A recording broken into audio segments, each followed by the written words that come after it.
తెలంగాణ రాష్ట్రం వచ్చాక పదేళ్లలో ఎక్కువ కాలం మంత్రిగా ప్రభుత్వ పరంగా అన్ని అవకాశాలు పొందినటువంటి హరీష్ రావు గారు ఆయన స్వార్థం ఎంత పరాకాష్ఠకి చేరిందంటే తెలంగాణ రాష్ట్రంలో వర్షాలు పడకూడదని, పంటలు పండకూడదని, కరువులో ప్రజలు పశువులు ప్రాణాలు కోల్పోవాలని, ఇది జరిగితే వారికి ఏదో లబ్ధి చేకూరుతుందని రుద్ర పూజలు చేస్తా ఉన్నారు. 100కు 100% నిజం.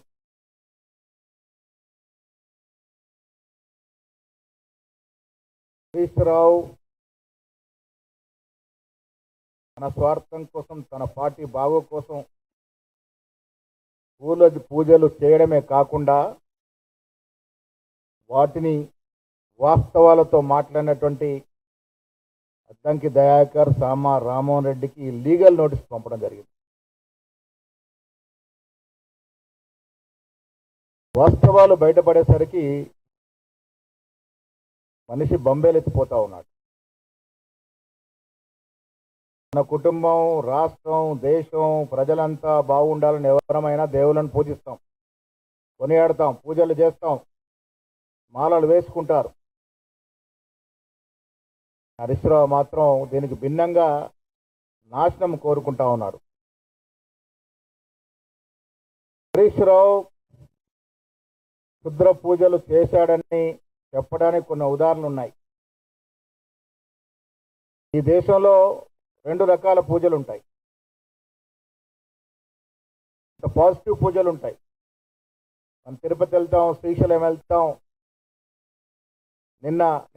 మొన్న మాంకాల అమ్మ అంటే ఆధారాలు ఉన్నాయి.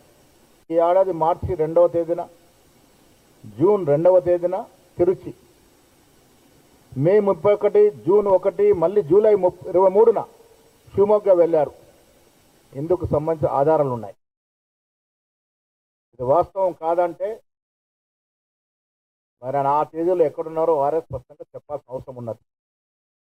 తిరుచి జై అఘోర కాళీ మందిరంలో అమావాస్య నవరాత్రుల సమయంలో పూజలు చేస్తారు. శివమొగ్గలోని ఒక ఆలయంలోనూ ఇటువంటి పూజలు చేస్తారనే ప్రచారం ఉంది. సో ఈ దేవాలయాలకి వెళ్ళినట్టు సందర్భం. హరీష్ రావు గారు తిరుపతి వెళ్తే బయటకు వచ్చి ప్రెస్కి మాట్లాడతారు, కుటుంబంతో పోయినా ఎక్కడ పోయినా. మరి ఈ దేవాలయాలకు వెళ్ళినప్పుడు ఎందుకు బయటకు వచ్చి మాట్లాడితే అక్కడ ఏం మొక్కున్నారు, ఏం పూజలు చేశారు, ఎందుకు వివరణ ఇవ్వలే? క్షుద్ర పూజలకు పోకుంటే ఈ ఆలయాలకి ఎప్పుడు, ఎందుకు, దేనికోసం పోయారో దీని మీద వారే స్పష్టత ఇవ్వాల్సిన అవసరం ఉన్నది.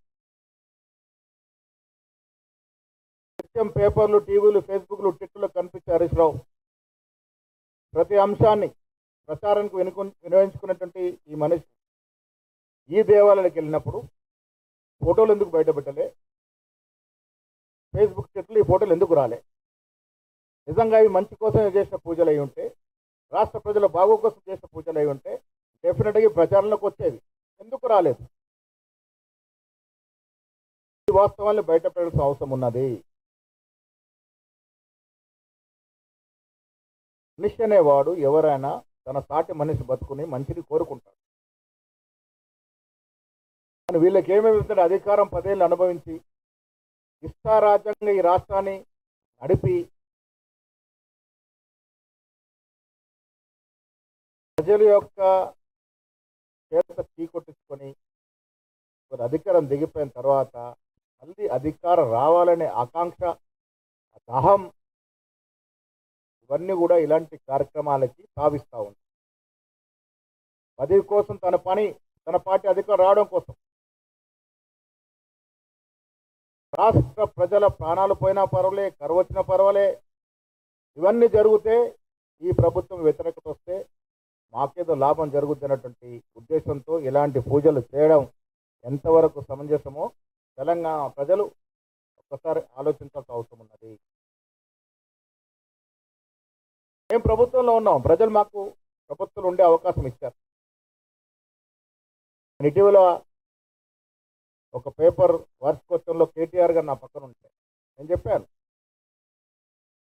ప్రజలు దేవుళ్ళు, ఓటర్ మహాశయులు దేవుళ్ళు, ఎవరికి ఏ స్థానం మీద వారు నిర్ణయిస్తారు.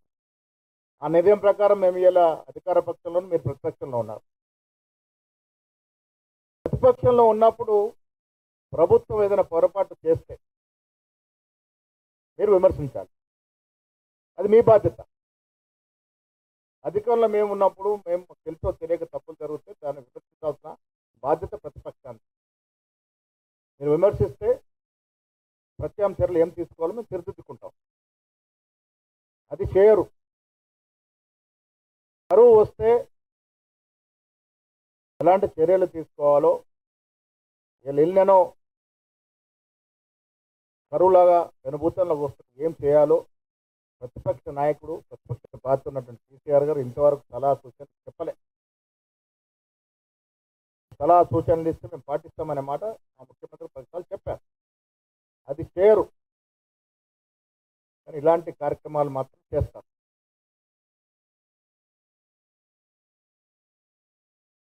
తొలి నుంచి టీఆర్ఎస్ ఆవిర్భావం నుంచి కేసీఆర్ కానీ టీఆర్ఎస్ నాయకులు కానీ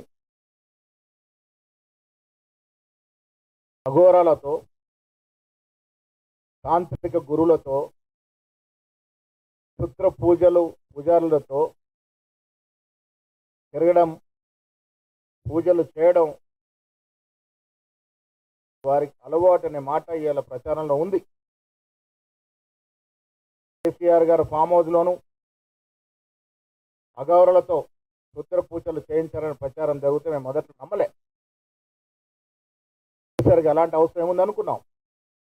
కానీ ఇవాళ హరీష్ రావు గారు క్షుద్ర పూజలు చేసిన తర్వాత ఆనాడు ఫామ్ హౌస్ జరిగినట్టు ఆ పూజలు కూడా ఇలాంటివి అనే అనుమానాలు వస్తూ ఉన్నాయి.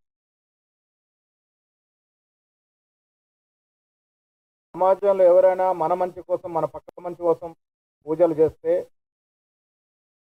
దేవాలయాలు పోతాం, శ్రీశైలం పోతాం, తిరుపతి వెళ్తాం, అమ్మారు వెళ్తాం, అందరు మంచి కోరుకుంటాం.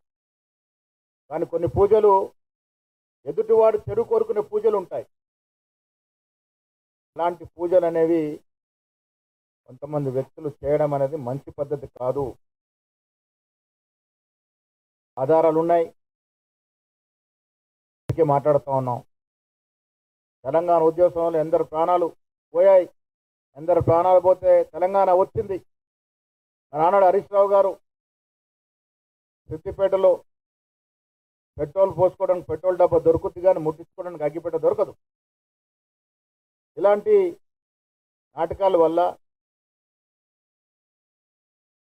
ఉసుగులకు గురై ఎంతోమంది విద్యార్థులు ఆత్మహత్యలకు దారి తీసిన సందర్భం, అనేక మంది తల్లి కడుపు కోత మిగిలింది. అలాంటి అలవాటునటువంటి మీరు ఇవాళ ఈ రకమైనటువంటి కేసులు చేయడం అనేది మంచి పద్ధతి కాదనే మాట చెప్పక తప్పదు.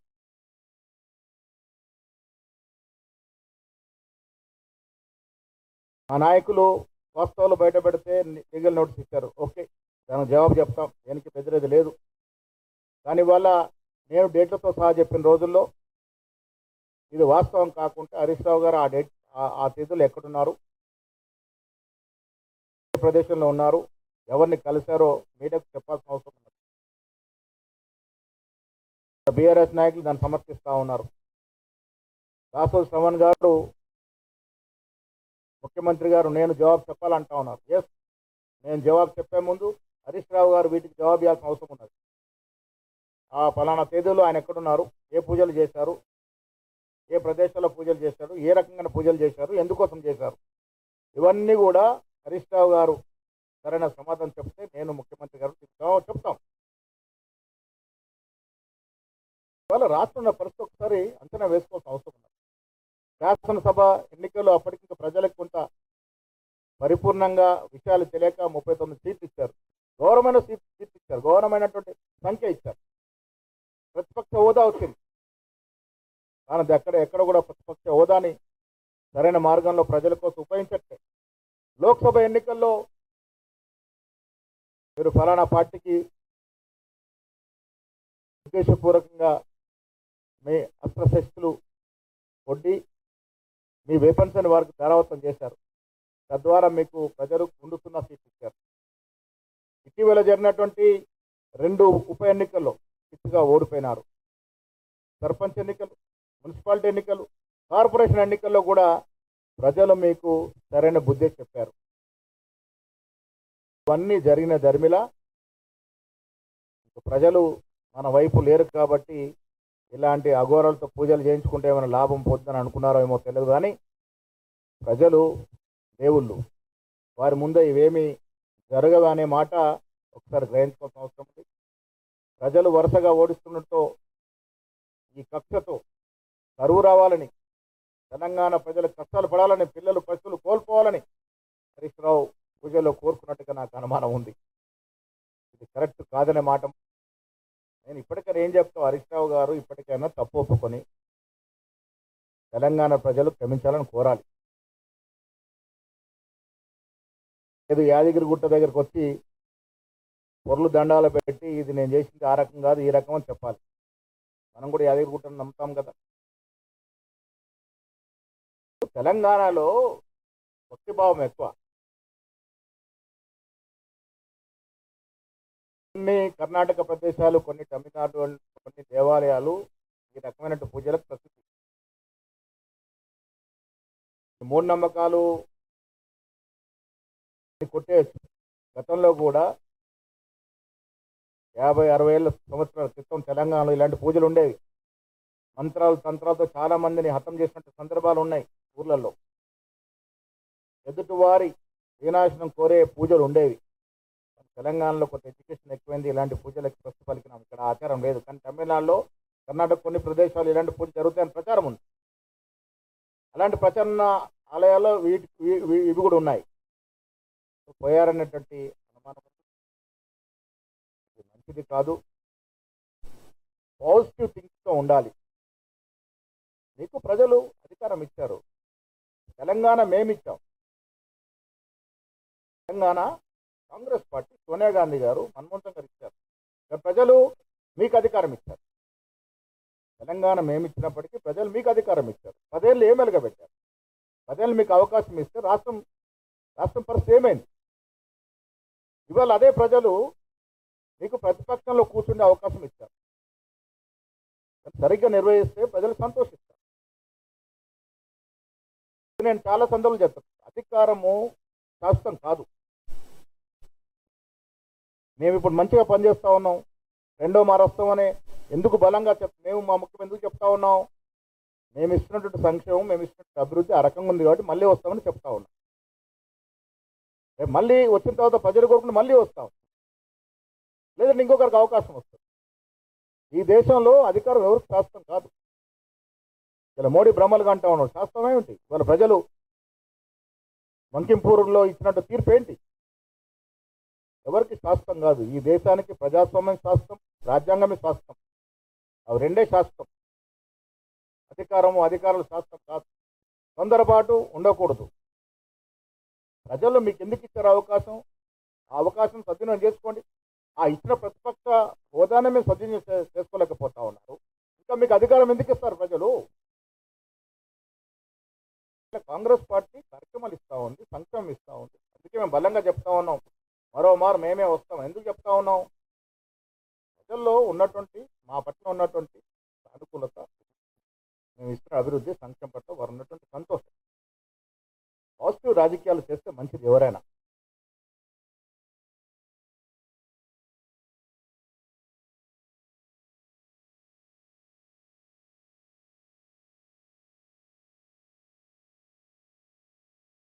అందుకే నేను ఎందుకు చెప్తా ఉన్నానంటే, ఈ రాష్ట్రంలో 70 ఏళ్ళు 80 ఏళ్ల క్రితం ఒక్కసారి తిరిగి రాసుకుంటే ఇలాంటి ప్రాక్టీస్ ఉండేది.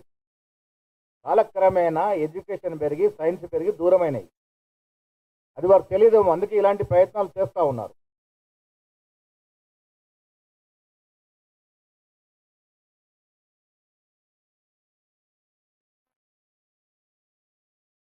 అట్లాంటి అవకాశం వచ్చినా ఆయనకు అవకాశం రాదు కదా. మీరు అనే పదవి అవకాశం, ఆ అవకాశం కూడా లేదు పాపం.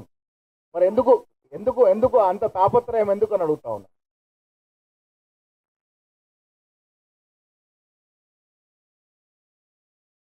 వెళ్ళారా కాదా అనేది వాస్తవమా కాదా? ఆయన ఎందుకు వెళ్ళారన్నది ఆ టెంపుల్, ఆ ఫలానా టెంపుల్ బర్త్డేలు మ్యారేజ్ చేసుకునే టెంపుల్ కావు. కొంత కొంత ఇలాంటి ప్రచారం ఉన్నటువంటి మందిరాలకి వారు పోయారు. ప్రజల్లో ఇది తీవ్రమైన అనుమానం రేకెత్తిస్తూ ఉంది. నమ్మకం ఉంటే ఎందుకు ఇవన్నీ బయట పెడతాను? నేను నమ్మితే నేను దేవుణ్ణి నమ్ముతాను. నేను భగవంతుని మనస్ఫూర్తిగా నమ్ముతాను. భగవంతుడు ఉన్నాననే మాట నమ్ముతాను. ఆయన నిజంగా బర్త్డేకో యానివర్సరీకో పోతే అన్నిసార్లు ఎందుకు పోతాడు? ఈ పూజలు ఏంటంటే నాకు తెలిసిన సమాచారం 11 days, 21 days, 40 days ఇట్లా ఉంటాయి. ఆ నమ్మకం వాళ్ళు చేస్తారు. మాకు ఆ నమ్మకాలు లేవు కానీ నేను కూడా ఇవాళ మీ ప్రెస్ ముందు వచ్చే ముందు ఒక ఒక ఒక పూజారిని అడిగాను, అసలు ఏంటి దట్టంగా ఏంది కథ ఏంది దీని మీద మాట్లాడుతూ పోతున్నాను. చెప్పాడు ఆయన, ఇట్లా ఉంటాయి, ఇట్లా చేస్తారు, కొందరు ఇట్లా నమ్ముతారు, కొందరు ఇట్లా పోతారు, కొందరు తాయితుల మీద నమ్ముతారు, కొందరు ఆ తాయితులు ఎదురు ఇంట పడేస్తారు. ఇవన్నీ ఉంటాయి, గతంలో ప్రాక్టీస్ ఇది. సో నాకేంటంటే నాకు బాధాకరం ఏంటంటే మంత్రిగా చేసిన వ్యక్తి ఇంకా ఈయనకి ఎవరు చెప్పారో ఏంటో ఇంత ఈ నమ్మకంతో పోతున్నాడు. ఒక బాధ.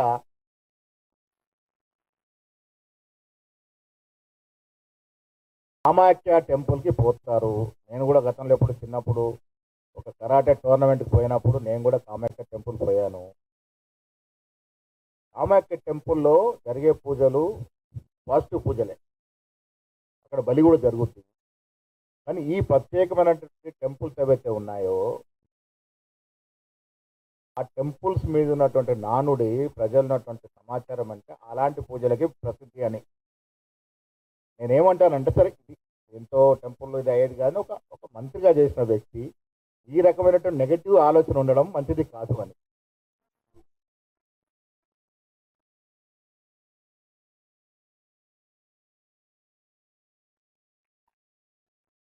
పూజ చేసేటప్పుడు నేనేదో టెంపుల్ పోతే అక్కడ నువ్వు తారసపడితే మా సోదరిమని కూడా మంచి జరగాలని కోరుకుంటాను. అది మనం అలవాటు చేసుకోవాల్సిన పరిస్థితి. ఎదుటి వారి యొక్క చెడును కోరుకోవడం అనేది మంచిది కాదు. ఇది తెలంగాణ ప్రజలు ఆస్వాదించరు. తెలంగాణ ప్రజలు ఇలాంటి చేష్టల్ని ఇష్టపడరు. అందుకే నేను మీ ముందు మాట్లాడాల్సి వస్తుంది. వచ్చారా? నమ్మం కాబట్టే ఇలాంటి ప్రాక్టీస్ మంచిది కాదు. ఇలాంటి ప్రాక్టీస్ మంచిది కాదు. ఒక ప్రతిపక్ష నాయకుడు ఇన్నిసార్లు ఎమ్మెల్యే చేసిన వ్యక్తి ఇలాంటి కార్యక్రమాలు చేయడం మంచిది కాదని చెప్పడానికే వచ్చారు.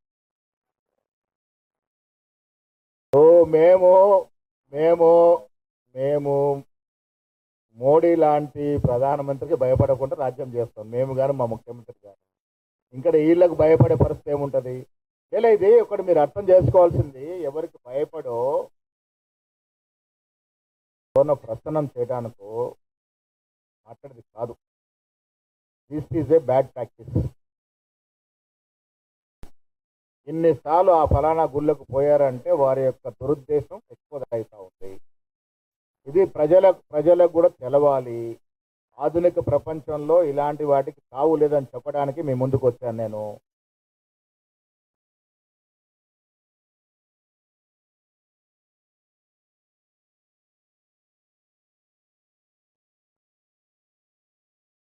కాంగ్రెస్ పార్టీ దీని స్పష్టంగా నిన్న క్లారిటీ ఇచ్చింది. పీకే గారు అక్కడ గెలుపనేది పీకేఆర్ మా పార్టీ కాదు. కానీ ఇవాళ దేశమంతా కూడా మేమేదో ఉద్ధరించాము ఈ దేశాన్ని 12 సంవత్సరాలుగో, రాజ్యాంగం ప్రజాస్వామ్యం మేము వచ్చినాక 14 మేము అధికారంలోకి వచ్చినాక వచ్చాయని చెప్పి బ్రహ్మ పలికే నాయకులకి ఒక గుణపాఠం అది. ఇలా జరిగిన ఎన్నిక అవుతుందో అది ఆషామాషి నియోజకవర్గం కాదు. ఇలా యావత్ దేశానికి ఒక పార్టీకి జాతీయ అధ్యక్షుడిగా ఉన్నటువంటి నవీన్ గారు రాజీనామా చేస్తే ఏర్పడినటువంటి స్థానం అది. ఆ స్థానంలో జరిగిన ఎన్నికల్లో బీజేపీకి చెంపపెట్టి అయిందంటే దేశవ్యాప్తంగా ఇలా బీజేపీ పట్ల ప్రజల యొక్క తీర్పు ఏంటో అర్థమవుతుంది, ప్రజల యొక్క నమ్మకం ఏంటో. ఇటీవల జరిగినట్టు నీట్ ఎగ్జామ్లో గంజి వారు చేసిన ఉద్యమం పట్ల ఈ దేశంలో పెరుగుతున్నటువంటి వ్యతిరేకత ఈ ఎన్నిక అద్దం పడతా ఉంది. సో దీనివల్ల నేను చెప్పదలుచుకుంది ఏంటంటే this is the last turn for Modi and BJP. ఇంకా భవిష్యత్తు లేదు బీజేపీ పార్టీకి అని చెప్పదు.